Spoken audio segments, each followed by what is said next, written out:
Assalamualaikum warahmatullahi wabarakatuh. Selamat pagi dan semangat pagi para siswa sekalian. Pada kesempatan ini di sela-sela pembelajaran jarak jauh kita atau PJJ kita, kalau tadi kita sudah bicara tentang integral, tentang integral tak tentu, tentang integral tentu, kemudian kalian sudah mendefinisikan dan mencari, menghitung, kita mendiskusikan bersama. Coba akan saya sisipkan pertanyaan-pertanyaan dari para siswa semuanya tentang asesmen kompetensi minimal yang sering bertanya. Karena sering sekali siswa WA ke saya, japri ke saya, bahkan lewat Telegram dan sebagainya, lewat PC dan sebagainya, sering bertanya, Pak, apakah tahun ini ada ujian nasional?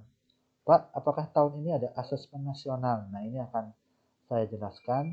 Dan ada juga yang bertanya, apa itu asesmen nasional, Pak?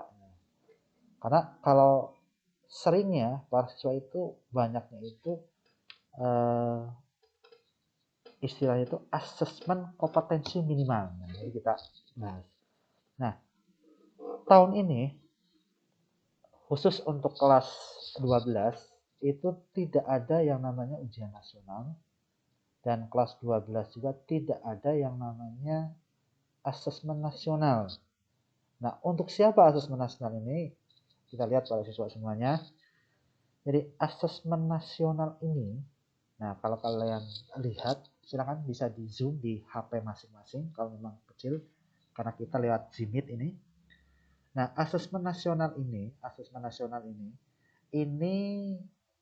nanti akan dilaksanakan berbeda dengan ujian nasional. Jadi asesmen nasional ini nanti ada 3 hal.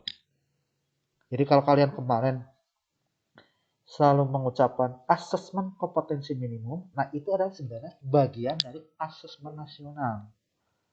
Jadi asesmen nasional tahun 2021 ini ada 3. Yang satu itu tentang AKM atau asesmen kompetensi minimal. Ini nanti berupa literasi membaca dan numerasi, kemudian survei karakter. Survei karakter ini nanti mengukur sikap, kebiasaan, kemudian hasil-hasil belajar non kognitif atau ya non pengetahuan. Kemudian survei lingkungan, ini terkait dengan kualitas pembelajaran, iklim sekolah atau sarana prasarana yang ada di sekolah. Jadi ada 3 hal. Nah, kemudian apa yang diukur dalam asesmen kompetensi minimal? Ini literasi membaca. Jadi nanti kemampuan membaca kalian, mengidentifikasi tentang permasalahan-permasalahan, baru nanti kalian menjawab pertanyaan yang ada. Nah, numerasi yang kedua, itu biasanya nanti ada penyajian-penyajian data, penyajian-penyajian angka yang sesuai dengan realita. Nah, nanti setelah dianalisa juga sama kalian, nanti baru menjawab pertanyaan-pertanyaannya. Kemudian komponen AKM itu apa aja? Seperti saya katakan tadi, ada literasi membaca. Jadi ada teks, informasi, ada teks sastra, dan sebagainya. Ini kalian bisa dibaca sendiri di situ. Kemudian numerasi, nanti ada bilangan dan lain sebagainya. Nah, bentuk soal kalau di ujian nasional itu kita lihat hanya berupa pilihan ganda dan kalian tinggal memilih, tetapi di dalam AKM ini nanti soalnya itu variasi. Ada pilihan ganda, ada pilihan ganda kompleks. Jadi nanti kalau pilihan ganda yang biasa itu biasanya hanya satu jawaban yang betul, tetapi kalau kompleks itu nanti bisa satu, bisa dua yang betul, bisa menjodohkan, bisa isian singkat dan lain sebagainya, atau bisa isai kemudian alasan juga bisa. Itu bentuk soal di dalam asesmen kompetensi minimal. Kemudian di dalam karakter, survei karakter itu nanti kalian bisa berbagai macam, bisa bergotong royong, tentang kreatifnya, tentang nalar kritisnya, tentang mandiri, tentang keagamaannya, beriman, bertakwa, tentang kebenekaan global. Nah, di sini nanti karakter-karakternya kalian di situ bisa dijawab. Kemudian dari lingkungan belajar itu nanti bagaimana iklim keamanan di sekolah, bagaimana iklim kebenekaan di sekolah, bagaimana indeks sosial ekonomi, bagaimana kualitas pembelajaran, bagaimana pengembangan guru dan lain sebagainya misalnya. Ini akan dilakukan di survei lingkungan. Sasaran asesmen itu, nah ini sasarannya. Yang mau melaksanakan AKM ini, kalau di kalian, karena ini kita di SMK, itu nanti kelas 11. Jadi kelas 10 dan kelas 12-nya tidak melakukan asesmen nasional. Yang dilakukan asesmen nasional khusus untuk kelas 11.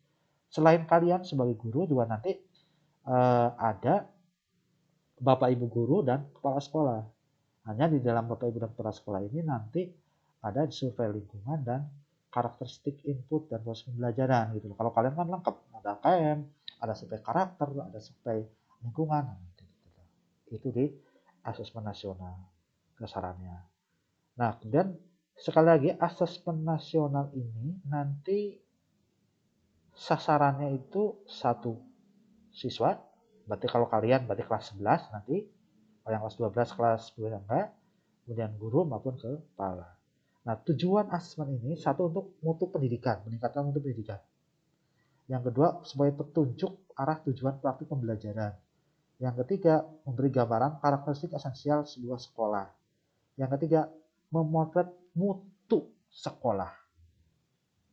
Jadi kalau kalian perhatikan di situ, tujuan dari asesmen nasional ini bukan untuk mengukur kemampuan siswa, bukan untuk sebagai landasan kelulusan siswa, tetapi asesmen nasional ini digunakan untuk sekali lagi mengukur mutu sekolah itu seperti apa, mutu pembelajaran itu seperti apa, sarana prasarana yang dimiliki itu apa, karakter-karakter yang ada itu apa, sehingga dengan asesmen nasional ini bisa dijadikan satu landasan bagi sekolah, bagi pemangku kebijakan atas dalam merumuskan kebijakan, sehingga kebijakan nanti yang dirumuskan itu bisa meningkatkan mutu pendidikan secara umum dan mutu sekolah secara spesifik.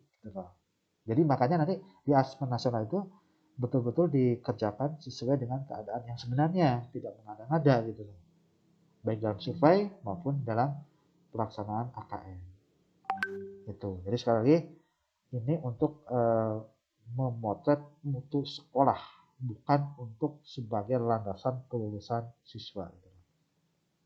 Kemudian alokasinya itu nanti ada 2 hari di pelaksanaan, hari pertama dan hari kedua. Nah, untuk SMK berarti nanti kalian tes literasi 90 menit, survei karakter 30 menit, kemudian tes numerasi 90 menit, tes survei lingkungan ada 30 menit. Itu ada 2 hari nanti kalian.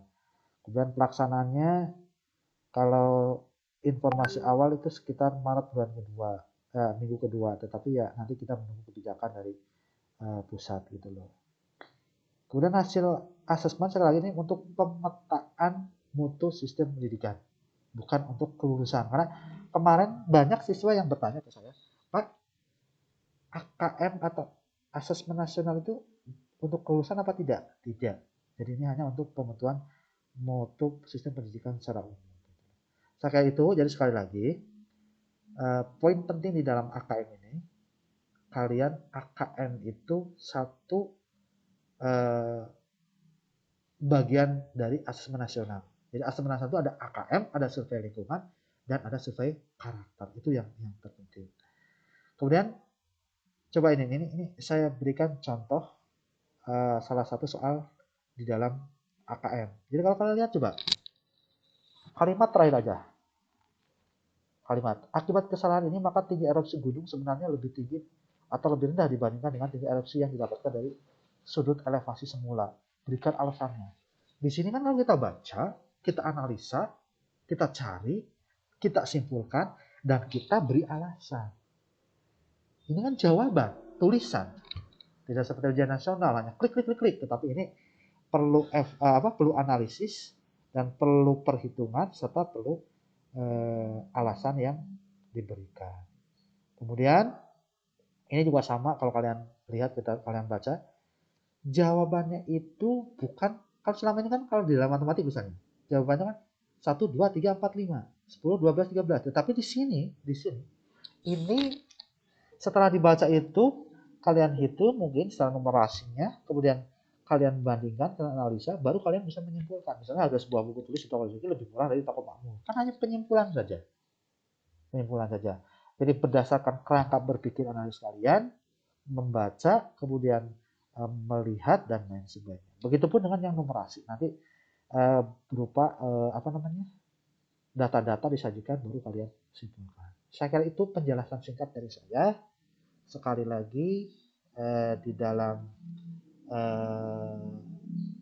apa namanya, asesmen nasional ini ada 3 hal. Satu, AKM, survei karakter, survei numerasi, pelaksanaannya di kelas 11, kemudian nanti berupa bisa pilihan ganda jawaban 1, 2, atau lebih dari 2, kemudian bisa jawaban singkat, isi, dan lain sebagainya.